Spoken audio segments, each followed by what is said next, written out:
Big D Entertainment, in association with Dipsy Doodle Productions, presents The Dave Holly Hour. Brought to you by TJS Ceramics, Posh Boutique in the Bridges at 57th, The Sky in T, XL Chiropractic, Quality Nails, Jesse Moffitt Entertainment, and Sonny's Pizzeria. The Dave Holly Hour features Sioux Empire arts and entertainment conversations. A true lover of arts, entertainment, good food, and fun times, including an occasional Jack Daniels. Okay, so a few Jack Daniels. Here he is, Dave Holly. Thank you, Zach. Look forward to doing a show with you Friday, June 23rd at Boss's Comedy Club and Tea, along with Emily Wilson. But Emily and I are going to be busy Saturday, June 3rd, 7 p.m., as the Vaudies will host a benefit for the Mighty Corson Art Players. We'll be joined by magician Jesse Moffitt, singer-songwriter Matt D., comedian Nathan Holtz, and fire dancers Last Ember. Tickets are $40 and are available at thevaudies.com.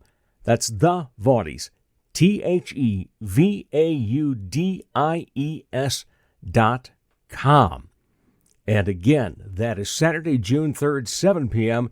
at Mighty Corson Art Players. If you're not familiar, if you're headed over to Brandon, just go north on that exit that you normally would take to Brandon off of I-90. It's right there. As for the entertainment we have on today's show, the executive director of the Rainbow Chorus of Sioux Falls, Beau McGregor, tells us how the group came together and talks about their schedule, including their coming out concert June 8th. Then later in the show, fellow podcaster Andy Heller returns to talk about Let's Talko Bout It. Listen for our podcast plot twist as well. Plus, we'll tell you who or what gets this week's honorable mention, as well as choose another winner of Pizza with a Podcaster. But first, let's pop the cork on this bubbly little show. Time to grab your favorite beverage, lift it high, and toast it to being Thursday, a.k.a. Weekend Eve. Hey, the weekend isn't around the corner, it's here! So long, hump day and your frumpy way. We say hello to Thursdays with opening nights. The weekend is near and we can see the bright lights. Yes, Thursday, you're so hearty, we can't wait for Friday, so a day early, we start the party. Lift them high, and lift them high in honor to Memorial Day weekend. There will be plenty of time for enjoying that extra day off, picnics, pools, etc. But please do take time Monday to remember those that serve this great nation. So remember the meaning of the holiday. Be thoughtful, be thankful for your freedom. It isn't free. The Weekend Eve Toast is brought to you by The Sky in Tea. The Sky provides all-caps fun, and that best had with friends. Have fun playing darts, shooting pool, listening to some great live local musicians. Be the local musician or singer-songwriter yourself, well, at least a singer, and have fun singing karaoke, and have fun testing your knowledge of trivia. Oh, I tell you what, sometimes you need a bigger room than just a couple of tables. Well, if you've got a company party or a benefit of some sort going on, the Sky's big back room will fit the bill. No matter what's going on at the Sky, it's local and it's lively. It's time to choose a lucky winner of Pizza with a Podcaster. Everyone that follows the Dave Holly Hour on Facebook or Instagram is automatically entered to win a free pizza from Sonny's Pizzeria. We pick a winner each week, and this week we say congratulations to Carrie Fitzgerald Schultze. We'll be in touch with you, Carrie, to get you all set up with some jowl-dropping, show-stopping, thin-crust pizza.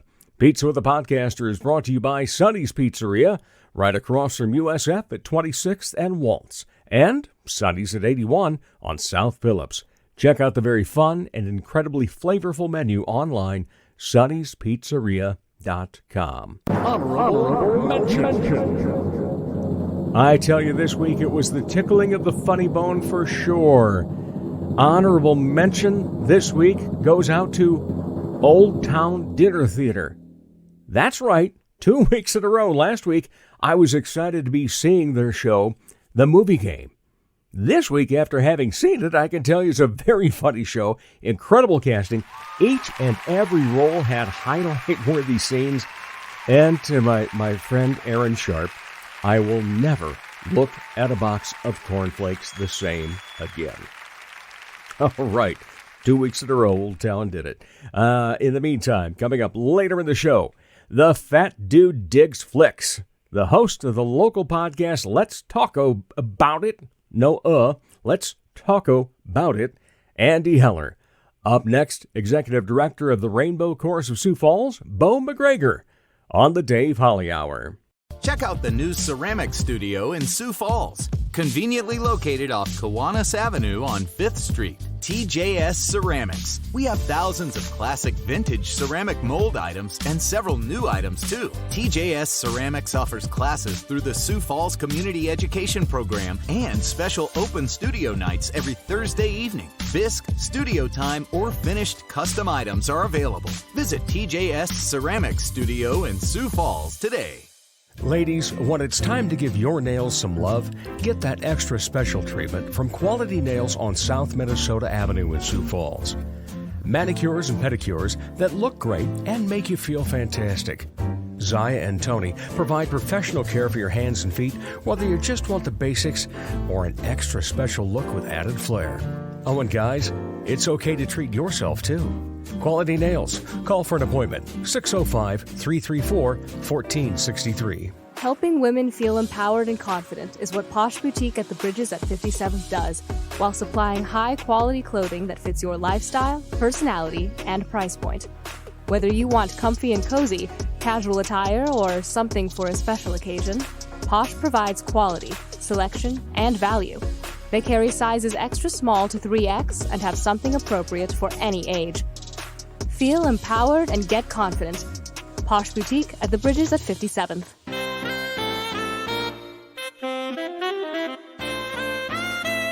For him, every day is a Holly day.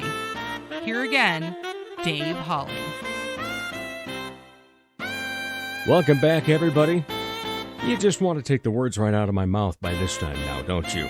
You know what it's going to be. Those words are always, it's always a pleasure to talk Sioux Empire arts and entertainment. Always a fun time when I get to have some recurring guests, and we bring him back this time because, well, first of all, he did a great job earlier this winter acting, and then at that same time he said, you know what? I think we need to have a rainbow chorus in Sioux Falls. Beau McGregor, how are you? Hello, David. I am swell, fantastic, loving the warm weather. Thanks for having me on again. Oh, my pleasure. And it is always a pleasure to have you on the show.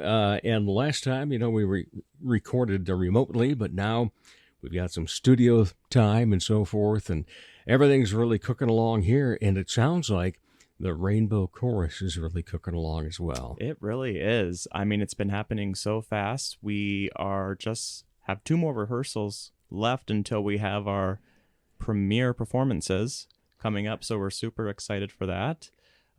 We got started back in March. Our first rehearsal was on March 2nd. Okay. And we rehearse every Thursday night at Spirit of Peace Church in Sioux Falls. And Rainbow Chorus is an LGBT plus friendly chorus where we have about 45 members. Wow. And we have our artistic director, Del Hubers, who is conducting our choir, and our accompanist, Tyler Eggy.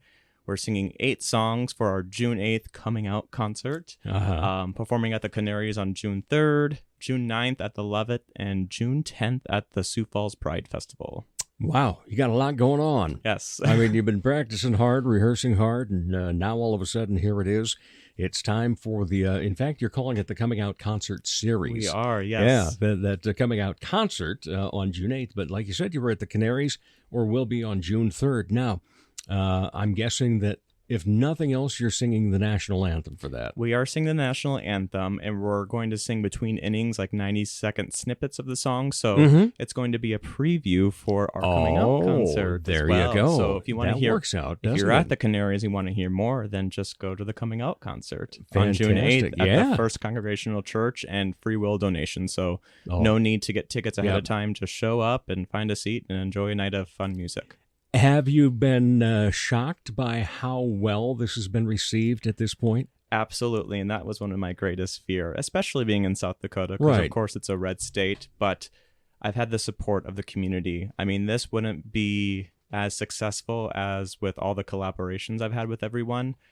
When I first moved back to South Dakota, I got involved in community theater, of course, but I also got involved in the Sioux Empire Pride Sports Association. It's called SEPSA. SEPSA, yeah. Yep, and that's an LGBT plus friendly sports league where we play softball every summer, bowling in the winter, and volleyball in the fall and winter as well. And I mean, after I moved back, I lived in Massachusetts for a few years, so I didn't have a lot of friends coming back. You know, I was away for a while too, but I was able to find people like me because I identify as gay, and I found my people. And you know, after one night, I think bowling, we went to Club David on a Sunday night and started singing karaoke. And I was talking to my friends on my bowling team, and I was like, wouldn't it be great to have just a chorus? You know how other cities have like the LA men's gay chorus, and you know, all these big cities have these LGBT plus friendly choruses. Like, why can't we do it? You know, we did SEPSA, why not do this? And they're like, yeah, that's a great idea. And that's where the idea started. And I also reached out to Sioux Falls Pride, and they were instrumental in getting the word out, you know. And I just Facebook messaged them and got a reply back right away. I had a sign-up sheet, a Google sign-up sheet, and they share it on their page. And the next day I had like 70 people sign up. So Wow. yeah. So I didn't do it by myself. This is a community.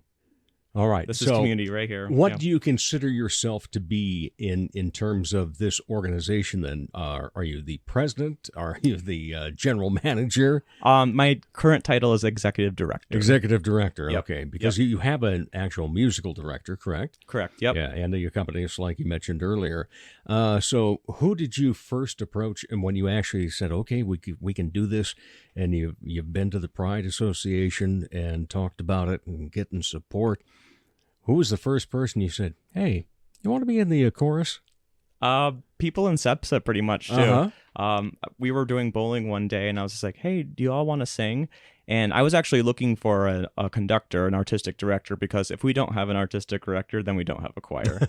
You know, I'm the executive director, but I kind of manage the everyday operations and everything, and promotion and budgeting and all that too. But you know, I'm not a band or choir director. That's not my skill set. So I actually asked someone on my bowling team. I was like, do you know anyone? He's like, yeah, I know Dell Hubers. He would be perfect for this. He used to be the conductor for the Singing Boys of Sioux Falls. Right. I don't know if you remember that at do. all. After COVID, they kind of disassembled, but there really isn't a community chorus here in town right now. And I guess we're also filling that hole as well. And just getting that word out to friends, and not only all my gay and lesbian friends and however they identify, also all my straight friends as well, because we welcome allies, and we welcome everyone part of the group too. And I just wanted people being surrounded by people I love and people I have friendships with. Well, so. you know, and that's the great thing about it, because as soon as you started posting things on Facebook from your first rehearsals and so forth,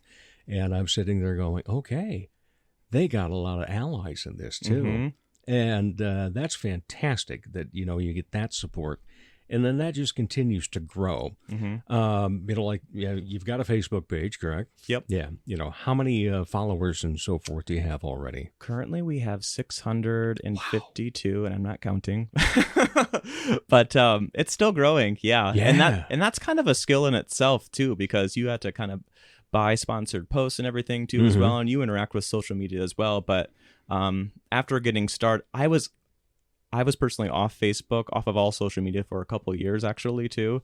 Yes, I noticed that after we had just had a conversation earlier. Yeah, I sort of have an addictive personality, and so like I can spend a lot of time on social media if I need to, but I knew I needed to promote the Rainbow Chorus, and we figured Facebook already has a lot of people on it. It's very localized, you know, with Instagram and TikTok, that's more like on a national level and everything too, but you can really find a lot of local stuff on Facebook, like what's going on around Sioux Falls and everything too. So just went on there, and that's pretty much our main. We have a website too as well, but the main way we get information out is through Facebook. So all right, man, it's just great that you guys have started up.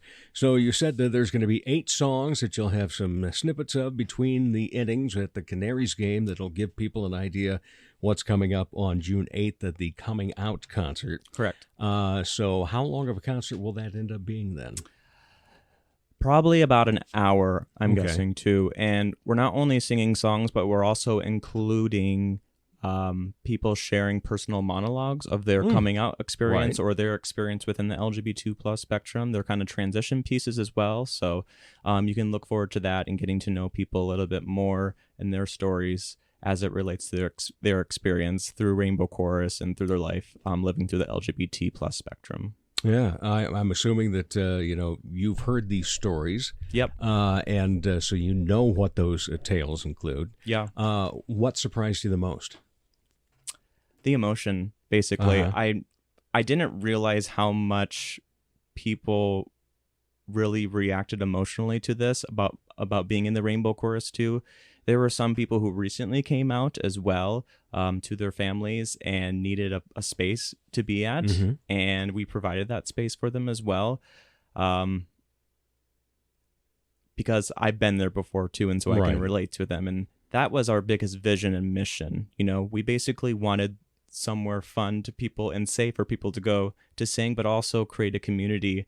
And because sometimes you can't find that anymore. A lot of people tend to go online or to bars and everything too. We just wanted a safe environment where people can come together and sing and get to know each other and just have fun and bond. I know you have a theater background. Yep. In fact, we were just in a production together. Yes, we were. Not too long back. And that was a really fun production to be a part of. Oh, because that was, we wasn't had it? Pretty small parts too, and we didn't have to memorize lines either. Exactly. Yeah, we got to read scripts. We did, yeah. Fantastic. Yes. Were you in a lot of musicals then too? Yes, I when you were was. younger? Okay. Yep. So I grew up doing Missoula Children's Theater. Oh, that's a great group. Oh, yeah. We have a granddaughter that was in it for a couple of years. Yep. Yeah. Yep. And they used to come once a year to McCook Central High School, where I grew up in Salem, and that's where I found my confidence in my home, basically too. And I was involved with a lot of other things too as well, but the musicals, that fills my bucket. What's the go-to show tune for you?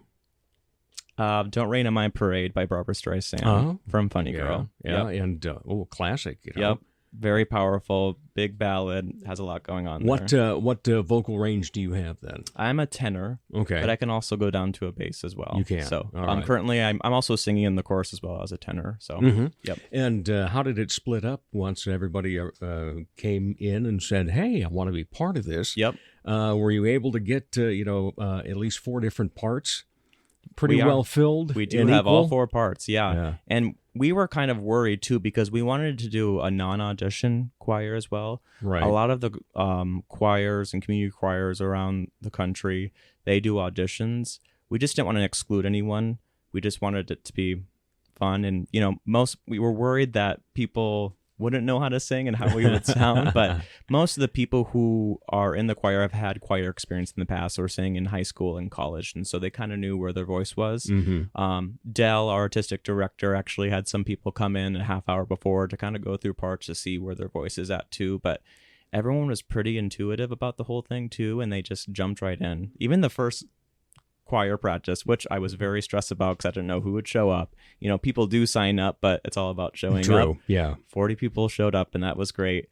And there were some members of the church at Spirit of Peace who were there overhearing us. It's like, "Oh, it sounds like you've been rehearsing for a few weeks now." I was like, "Oh, that's great." That's a great compliment. Yeah. When we first started. Yeah. So these people who are everyone in the chorus already has that background in singing and has that passion too. Right. And they're just kind of rekindling it. Although I did hear that our mutual friend John Gaskins Yeah. tried out and was turned down, and that was Yes, basically unfortunately from he his was. that was pretty much basically because of his husband Gilbert. Yes, yes. Only one queen in the choir, so. And Gilbert is that. Yes. There's no doubt about that. And so you've got all the parts covered and so forth. Now, these 8 songs, what are we talking about? We talking mostly show tunes? We talking folk? We talking rock? What do we have? We have a great mix of songs. We have we have a couple pop songs, True Colors by Cyndi Lauper. We have Broadway songs, A Million Dreams from The Greatest Showman, Seasons of Love from Rent, my personal favorite, of course. Absolutely. That's an anthem. That's going to be sung at my funeral. Yep. And there's a few And maybe Rainbow Chorus can sing it. And some spiritual songs too. This is a little light of mine, and some songs that you haven't heard of before. Maybe you have, but it's called Inscription of Hope and Why We Sing, which are some beautiful pieces. So you have some favorites, but also some probably songs you haven't heard of before. I think the Why We Sing I might have heard. Yep. Did that come out of a group out of Dallas, Texas? Could be. A ministry down there? Could be. Yeah. I don't know. Yeah, I just, the way you were saying it, it's like, okay, I think Yeah. I've heard that. I Yeah. think I have that. All right. And so you've got that. Is there going to be some show choir aspect to this at some point? Maybe in the future. Mhm. Yeah. Right now, we just are just focusing on standing and singing pretty much too as well. But if we get more members and start to branch out, that's something I would love to do. Yeah. You know? So outside of the LGBTQ plus community, what's been response? It's been great. Uh-huh. The one response that wasn't so great, Kelloland News did a news article on us, and they posted on their Facebook page, and, you know, it got a reaction for sure. As you know, in the comment section, people can be very opinionated. True. So, Yeah. but I don't know. I think any PR is good PR, I guess. So True, Yeah. Probably even more people that are for and against. No, or for like, sure. Hey, Yeah. yeah. It's just Okay. it's something new, and I think people just had a strong reaction at both positive and negative. So, but But I like the fact that that concert's also going to include testimonials. And what is your story then from when you came out? I came out when I was 19 years old at a freshman at SDSU, and thankfully, like I thank God for this actually, my roommate, when it came in, I didn't know him, he was gay also as well. So I had that support. Right. And it was a little tough. My parents took them a while to get used to it. Something new to them. I'm a great actor, so I played straight very well in high school, but some people say I didn't. So, but I guess saw through. Yeah, I guess I fooled my parents and my family. But you know, just small town South Dakota. A lot of people who grew up in South Dakota are not exposed to it. I think they are now, but back in the day, there Right. wasn't really a lot of exposure to it too as well. But it gets better. It does. But I had that community and support even at SDSU as well, with my roommate being gay, and he was actually a sophomore when I was a freshman, and so he had a great group of friends that were loving and supportive and everything too as well. But I remember trying to cope through all that as well. I love music, of course, and music is very healing for me. I looked up True Colors online from the LA Gay Men's Chorus, and they were just singing in a gymnasium, and they were actually part of the It Gets Better campaign, kind of similar to the No Hate campaign that they use to help the community. And I don't know, I was just in tears, and I just thought to myself at that point, I'm like, gosh, I wish I was a part of something like this too as well. So it's really full circle. Yeah, and well, now you are, and it's going well from all indications. What's the dream place you want to play, or do you have a venue in mind that you really, because you're going to be at the Levitt. I mean, that's huge. That's very huge. And I was actually very surprised that I just emailed them. I was like, hey, we're a new chorus. Can we, Right. we would love to be an opening act. And they were, very responsive and let us be a part of it too.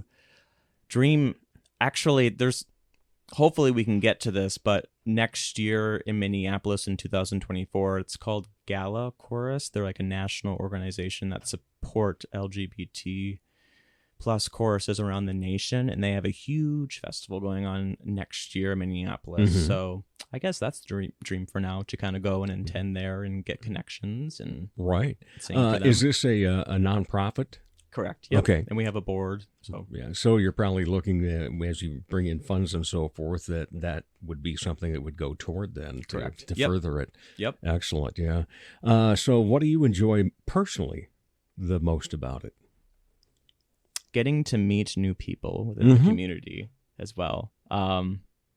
It's been great, and having people and knowing people in common too, because it's small town South Dakota too as well, and people from Sioux Falls, and establishing those connections with everyone as well, and just singing too as well, because I personally have a passion for singing, and every time they put on Seasons of Love, I have like a gay gasp. It's just singing So together. that's what it's called. Yeah, it's called a gay gasp. And every time, I don't know, and singing that tenor part too, I can really get high up there as well. And it just sounds so great. I mean, during rehearsals, I'm pretty stressed because I'm planning ahead since I'm the executive director too. So it's hard for me to sit down and enjoy it and have fun sometimes. But yeah, overall singing and getting together. And actually, we've been preparing for the Sioux Falls Pride Festival. So we have actually been making flowers out of tissue paper before rehearsals a lot. And just really getting to know each other and the laughter. And even though it's only for an hour and a half, it's really establishing some great connections. You mentioned, here it is in Sioux Falls, and it is called the Rainbow Chorus of Sioux Falls. But you take anybody from around the area? We take anybody too, and we take young people as well. A lot of parents have been asking if their sons or daughters would be able to join if they're in high school, and yep, everyone. That's excellent. Yep. Yeah. Okay. Well, we look forward to it. But let's talk a little bit more about your acting. Okay. So, like you had mentioned, you had been kind of gone for a couple of years. Yeah. And all of a sudden, we run into each other at the first audition. And it's like, oh, yeah, Beau. Yep. Yeah. Yeah. You recognized me right away. I did. But it took me just a split second to go, Yeah. okay. And so we won't talk about what you were doing then. Let's talk about what you're going to be doing from now on then. Okay. Because you got in, and like you said, we had really great parts because we got to read scripts. But, looking forward to doing some more then? Yeah, and just seeing the Premier Playhouse's schedule for next year is really exciting. Little Mermaid, Oklahoma, Hair, definitely trying out for that as well. If I didn't have Rainbow Chorus, I would have tried out for Grease and all those fun shows as well. But there's already other opportunities, the Monstrous Theater Company and Chorus and Players and Goodnight Theater Collective as well. So there's a lot of opportunities to audition. No plans yet. Okay. No upcoming shows. Well, and you're doing it right. When you start an organization like that and so forth, you're going to be putting a lot of time into that to begin with. And at first you kind of say, oh, I can do it. Yeah. Yeah. I can segment it off. But, one of them is going to cause you a little stress and anxiety while you're starting it. Right. And the other one might seem like it's going to be, a stress reliever. Yep. And then you get into it and go, oh, my Lord, Yeah. I am in too deep on stuff. So, good job on doing that. Yeah. But I look forward to seeing you on stage again sometime. Thinking of doing some more of just a play versus a musical? Yeah, for sure. I'm open to anything. Okay. Even the Glass Menagerie, that sounds really great that the Premier Playhouse is. Well, maybe we'll be in that one. Yeah. See you at auditions. But you know what, Dave? Life's a stage, and I take, exactly. I take any opportunity for the spotlight. So when you're not performing in some form or another, what do you like to be entertained by? I love to be entertained by local theater in Sioux Falls. I actually live at 6th and Phillips, so I live right across the street from the RPM Theater. Yeah. But got to see Cinderella, and Washington Pavilion's right there too, so I get to see shows there as well.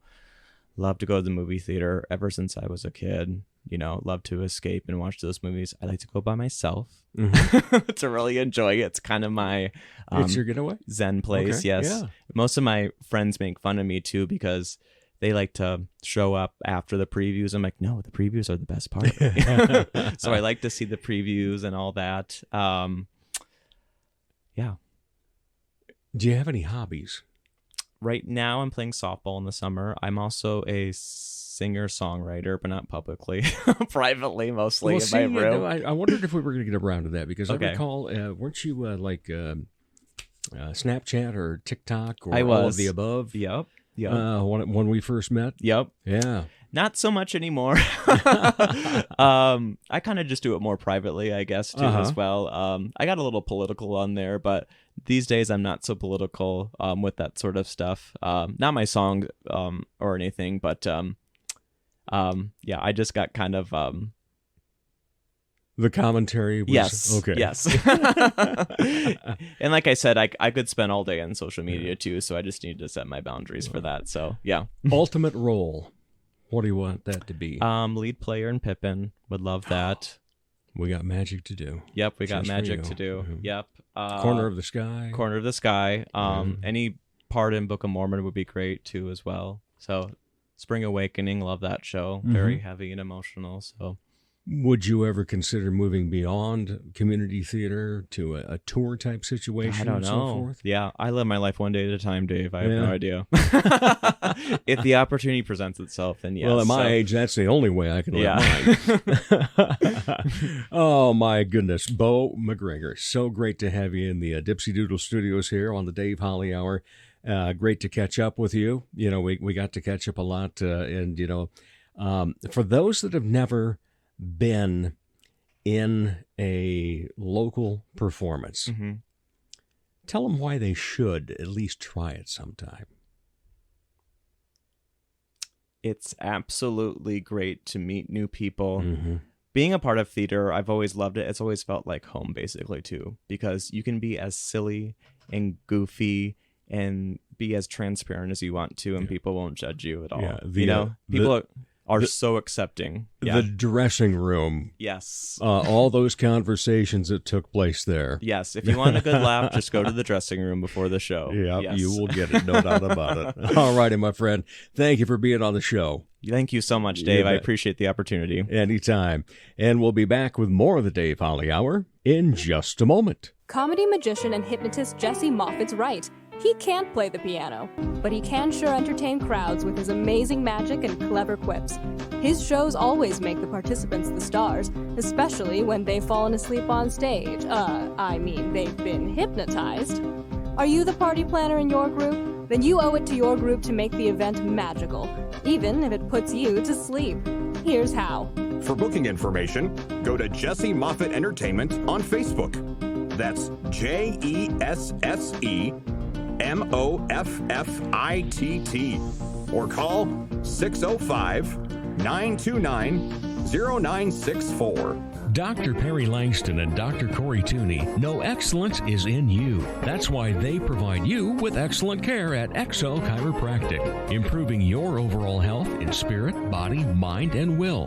Get results the natural way. Arrange a consultation, 605-332-9235 or exokairos.com. Excellent care for excellent people. XO Chiropractic, located at 4309 South Racket Drive in Sioux Falls.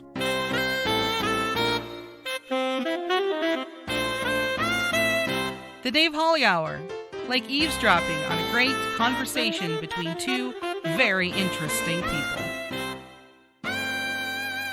Welcome back, everybody. Oh, my goodness. Yes, you know exactly the words now, don't you?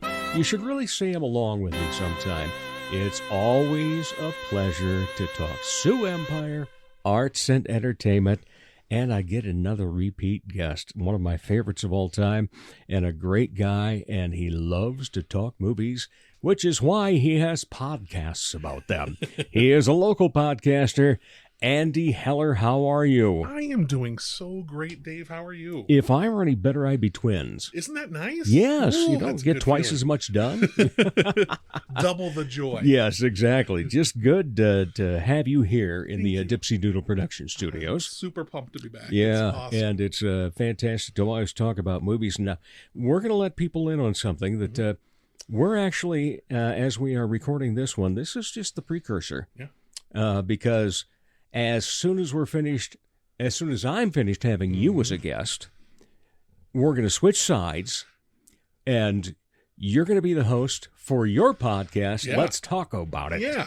And I'll be your guest. I almost feel like we should physically switch sides too. Like, Oh, it I feels plan like- on it. Are we going to? Yes, oh, this we is are. Gonna be great. Yes, This we is gonna have be- to, It's I going to think. be an ordeal. I love it. Yeah, it's kind of a fun. I'll talk about this a little bit on my podcast too. But this is going to be really interesting because this is the first time where I'm like, I will be the host, but I will still be on visitor territory. Oh, so it's like yeah. this is a World like a Series neutral game. field Yeah, thing. Yeah. like Super Bowl Sunday or something like that. What got you interested, first of all, in movies?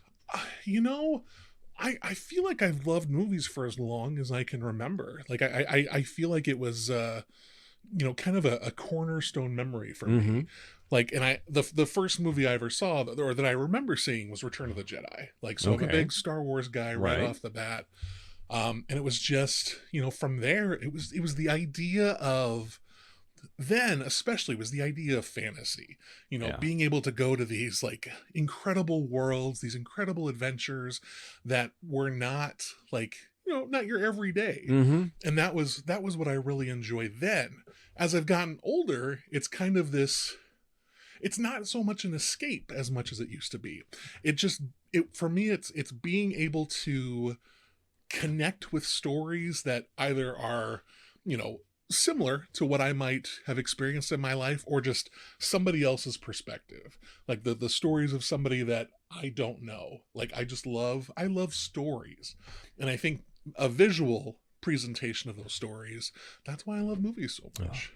It's fantastic. They are such a joy, and so many different genres and so many different things you can get out of it. And I sit there and think of different movies and look back at them maybe 25, 30 years after I saw them, and even get another new appreciation for them. And so forth. In fact, kind of a side note, I was chatting with a friend online today. We both happen to work for the same company, but he lives out in Pennsylvania. Sure. And he was talking about, old-time radio shows and so forth, because he's much younger than I am, but he was accustomed to them because of his grandparents. Right. And so he was talking about his favorites, and he asked what mine was. And I said, well, I think I liked Fibber, McGee, and Molly, but I loved The Shadow.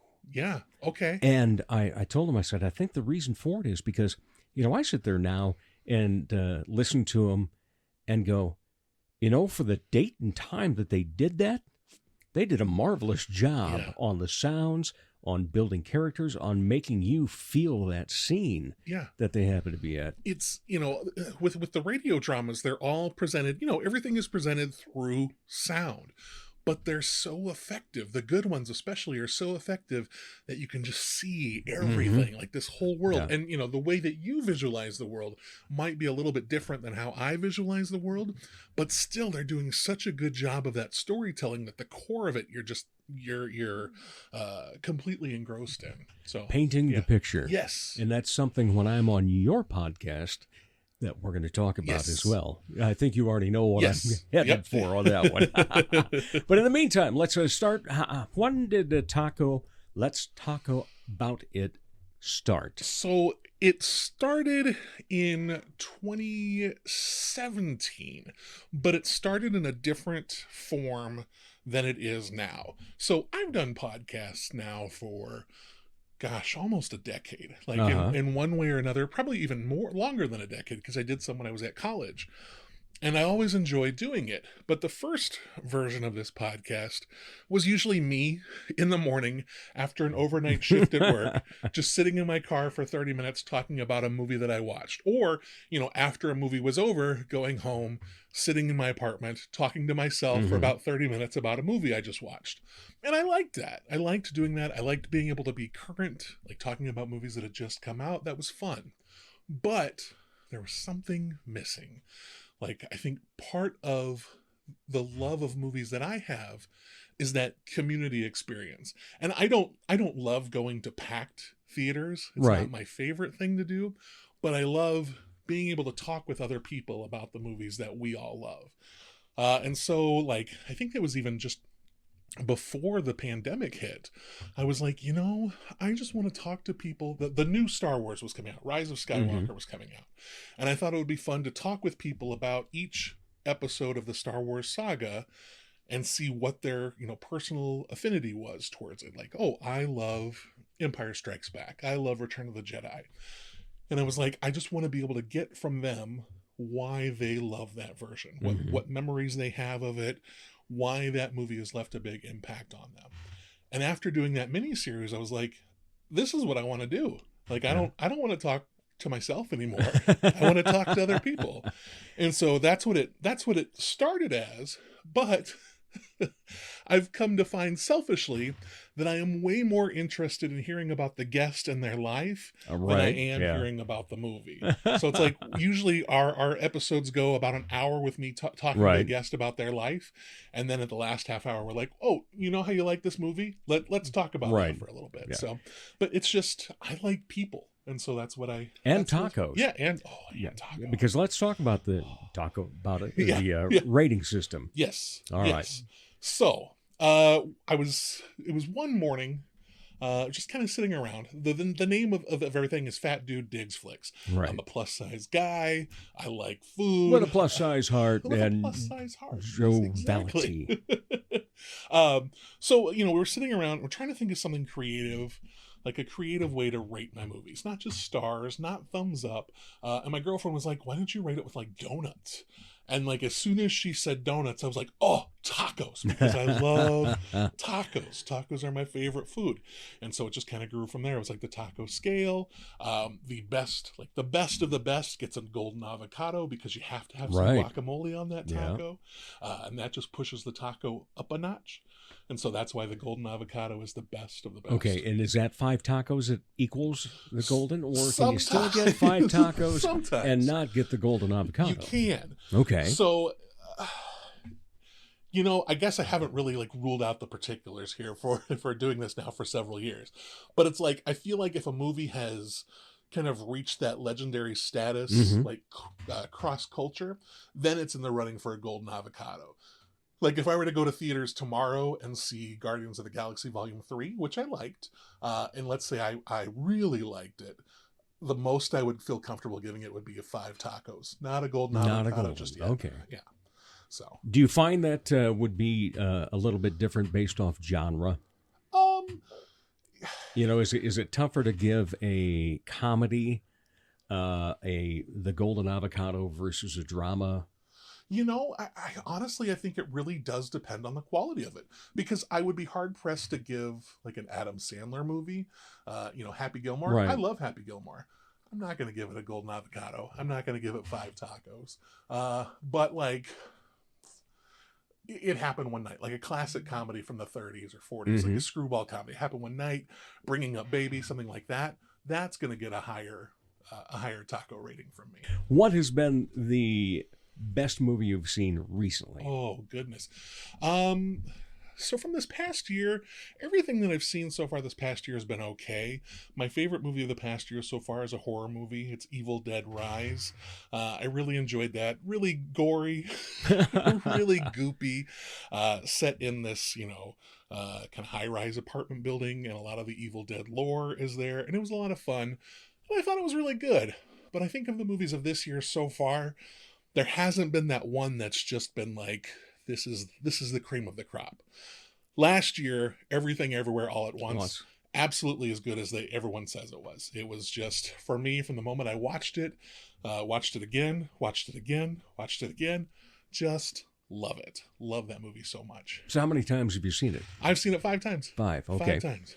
Something different you pulled out of it each time? Yep. Yeah. And I've watched it one time through on the DVD with the commentary track. So you listen to the directors talk about the making of it. And then it's like you get to hear the behind the scenes story of each scene.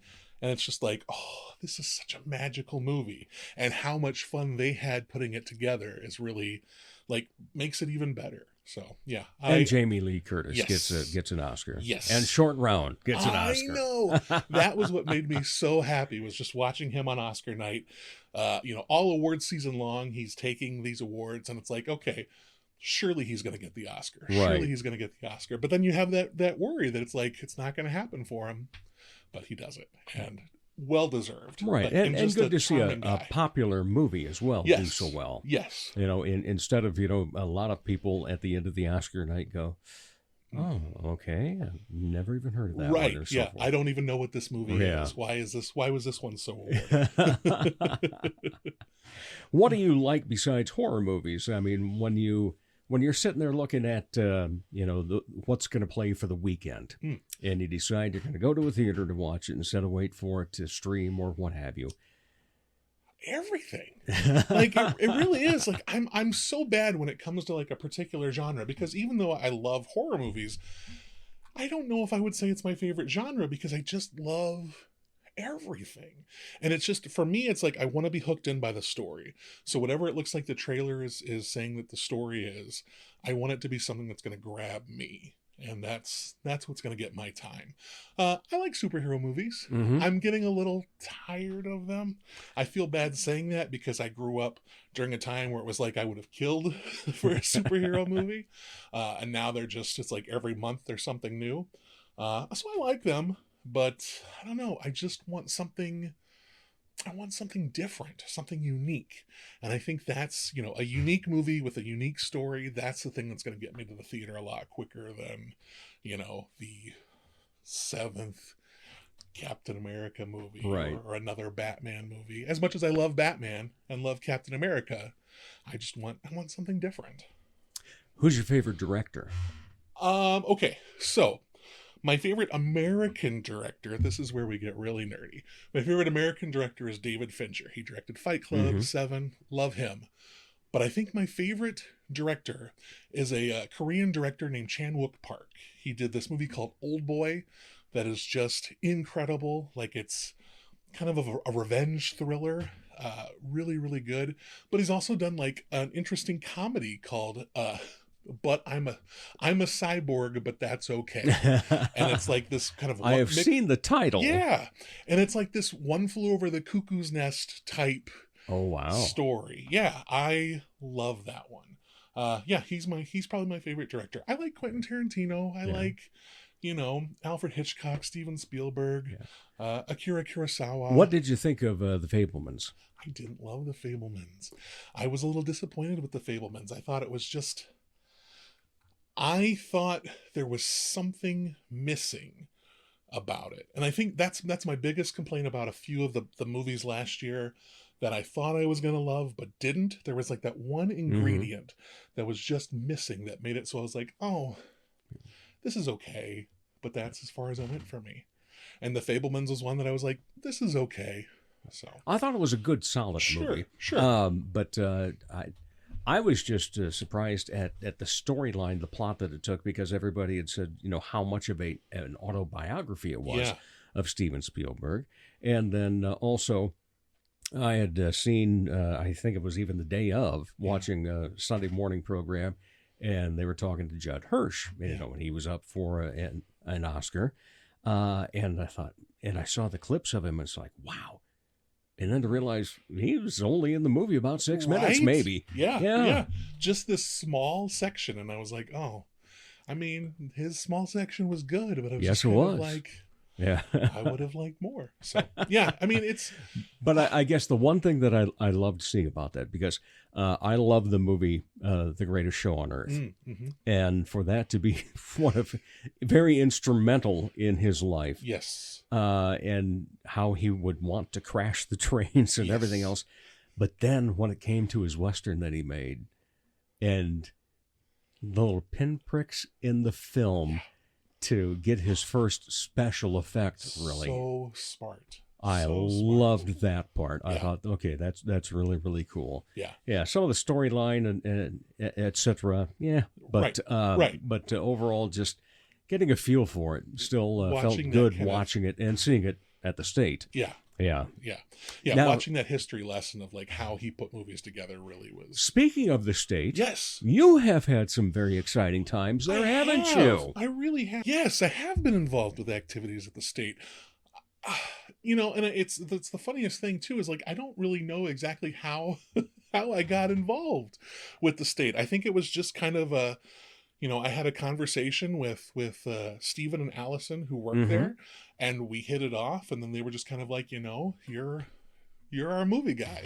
And so now I've been lucky enough to host several different events, and I love it. Like, it's just so much fun. Every chance I get, I have such a great time. Well, see, I haven't had a chance to see you host any event and so forth. So take us through the process, and what do you do as the host?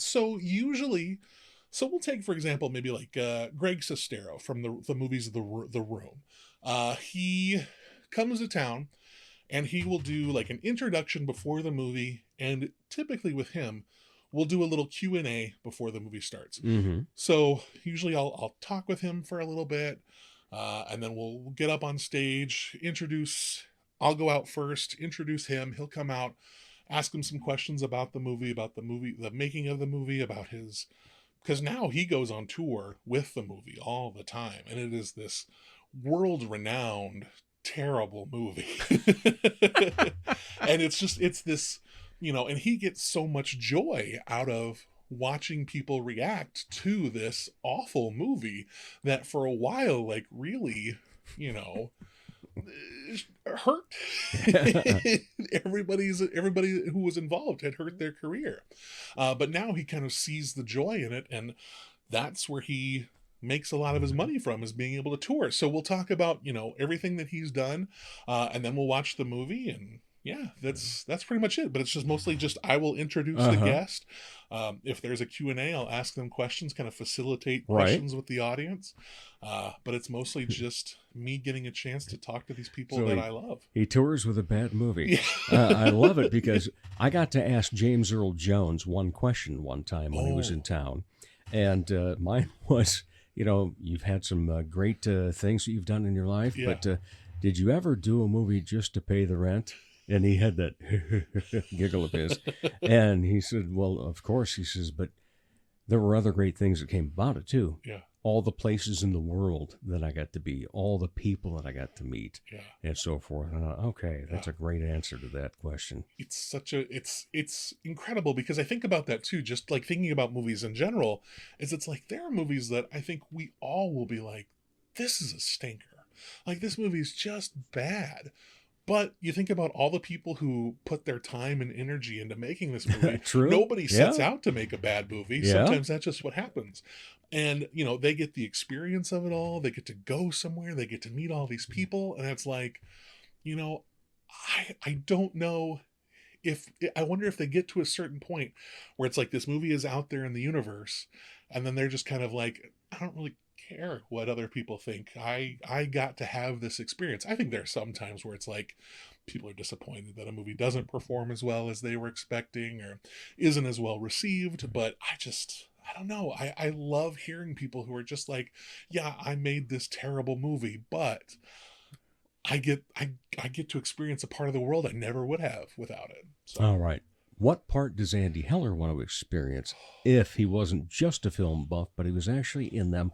Would you want to be an actor, a director, a writer? If you were to have asked this question when I was in college, I would have said actor. Right. Hands down. Because you did a actor. bunch of theater. Lots of theater acting work. Once I moved to Sioux Falls, I got the opportunity to direct. And for me, there's something really special about kind of like leading the production, but also helping people get the best out of themselves. I'm in your studio right now, and I'm looking over your shoulder, and you've got a name tag that has "Believe" on it. Yeah. That instantly makes me think of Ted Lasso. That's where it's from, yeah. And for me, Ted Lasso has just been this show where it's like this great boost of positivity. And Ted Lasso's job is to bring the best out of all of these players who are kind of a mess before he comes around. And, I'm never going to say that the actors that I get in a cast are a mess, but you're still trying to help guide them to get these performances that you're looking for to help tell this story. And there is no greater satisfaction than when a show closes, to be able to see all the actors and just know that they are so proud of everything that they've done. And that's because of them, but I like being able to think that I had some small part in that. And it's not like a thirst quench of power. It's just, I want to help everybody tell the best story as possible. So directing, that's what I would love to do. Okay. Have you ever thought of writing? Yes. Okay. Yes, I have. Have you done some? I have written. I made it a goal this year to get a story idea out of my head and onto paper. And I haven't written in a long time, like since college. And I wrote a bunch of short plays in college that were performed for different things, but I haven't written anything since. And so I made the goal, I'm going to get this out of my head and put it on paper. It's not going incredibly well. I was off to a really good start the first night that I sat down and wrote, and since then it's been like, that's about it. Yeah. That's about Well, it. you know, the one thing that I find about movie aficionados and movie buffs and so forth is while they will talk about the movies that they love, maybe a genre, occasionally it's the actor. Yeah. But often it's about who they love as a director. Yeah. And even though that director may have a variety of different genres they work in, Yeah. it still comes down to that movie buff aficionado going, boy, I really like Scorsese. Yeah. And we'll watch anything that he produces Yep. and so forth. Yeah. So, And that's, I mean, he is, with Scorsese, like, not only is his filmography incredible, listening to him talk about his love of movies, yeah. like, you know, I never want to be grim, but if we lose, when we eventually lose Scorsese, I will be inconsolable. Like, Yeah. just the fount of knowledge that he is. You know, I love it when people have worked with him. First of all, you know, Scorsese. But then, Yeah. you know, if they've been in a film of his, he's Marty. Yeah. Yep. Yep. Just like anybody that's been in the same movie as Robert De Niro, suddenly Bobby. Oh, Bobby's just so great. I you know, if I had a different life and I were working in movies but I was still me, it would be 10 movies before I would call him Bobby. I would still be Mr. De Niro. Exactly. Mr. De Niro, what can I do for you? You talking to me? That's right. You talking to me? Huh? What's your favorite movie quote? Oh, goodness. Gosh, that's really tough. Like, that kind of changes from time to time, because sometimes I am still an 8-year-old kid, and I love You Want to Get Nuts from Batman. Come on, let's get nuts. But other times too, I'm just like, I see the whole scene, and a lot of times I think about Godfather 2, and it's like the culmination when Michael gets to kisses Fredo on the cheek. I know it was you, Fredo. You broke my heart. There's something about that, you know, on any given day, something will hit me a little bit differently. And it's not like I've been betrayed recently, but just thinking when you said movie quote, like, that was the first thing that came to my head. And it's like, there are these little moments in movies that have somehow like transcended the movie that they're from, and they stand on their own 2 feet. And that's a quote that for me has, and I love it. I love how powerful some of those moments are. What are some of the upcoming movies that are a can't miss for you? Across the Spider-Verse is number 1. I loved the Into the Spider-Verse movie. Like, it's funny. I said earlier, I'm tired of superhero movies, yet the one I'm looking forward the most is a superhero movie. But it's an animated superhero movie, and it takes such an interesting look at the Spider-Man mythos. So I'm really, really looking forward to that one. Killers of the Flower Moon, the Scorsese one, a 3.5 hour long movie. Ooh. I might watch it at home, but I'm still just based off of of certain breaks that people need. Yeah, right. But yeah, those are probably the 2 biggest that I'm really looking forward to off the top of my head that I can think of. All right, Andy Heller, it's always great chatting with you about movies, and again, we're going to reverse the roles here in just a few minutes.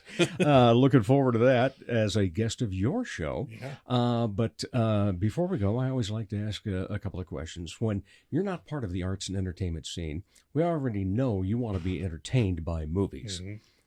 What other things do you like? I love my family. Like, it's there you go. You know, above all else, like, at the end of the day, that's where I want to be. I want to be home with my girlfriend. I want to be home with my pets. Like, I just want us to be able to, you know, whatever we're doing, even if we're not doing anything, like, that's where I want to be. It makes me feel, I don't know, complete. Yeah. So yeah. What are the pets? So I have a dog named Cooper.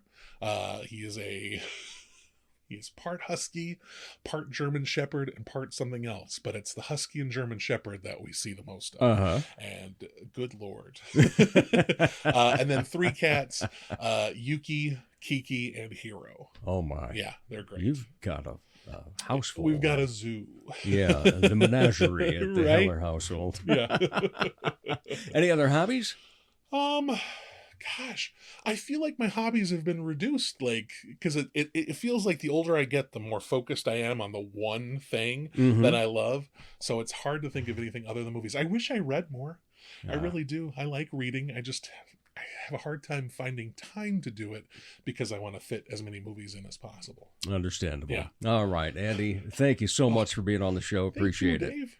And we'll turn things around in just a little bit. But for those of you listening to the Dave Holly Hour, we'll be back to wrap up the show in just a moment. Helping women feel empowered and confident is what Posh Boutique at the Bridges at 57th does, while supplying high-quality clothing that fits your lifestyle, personality, and price point. Whether you want comfy and cozy, casual attire, or something for a special occasion, Posh provides quality, selection, and value. They carry sizes extra small to 3X and have something appropriate for any age. Feel empowered and get confident. Posh Boutique at the Bridges at 57th. Check out the new ceramic studio in Sioux Falls, conveniently located off Kiwanis Avenue on 5th Street. TJS Ceramics. Bisque, studio time, or finished custom items are available. Visit TJS Ceramics Studio in Sioux Falls today. From the Dipsy Doodle Studios at the world headquarters of Big D Entertainment, a 40-square-foot home studio in the middle of America, it's Dave Holly. Thanks again to my great guests, Beau McGregor and Andy Heller. And of course, thank you for listening, downloading. Now over 14,000 downloads. Also for your sharing and following on social media and the cups of coffee. They taste great. If you haven't so far, follow us on Facebook and Instagram, which automatically gets you entered for Pizza with a Podcaster. For all 181 episodes, go online, DaveHollyHour.com. As the Sioux Falls Arts Council says, together we art. As Arts South Dakota says, home is where the art is. As I say, put some art in your heart. Remember, my name is Dave Holly, and for me, every day is a holiday. The Dave Holly Hour has been brought to you by TJS Ceramics, Posh Boutique, The Sky in Tea, Excel Chiropractic, Quality Nails, Jesse Moffitt Entertainment, and Sonny's Pizzeria. If you would like to contribute to the continued success of this podcast, simply buy Dave a cup of coffee. Go to DaveHollyHour.com and look for a coffee cup icon in the lower left. The Dave Holly Hour is produced in the Dipsy Doodle Studios by Big D Entertainment. Thanks for listening.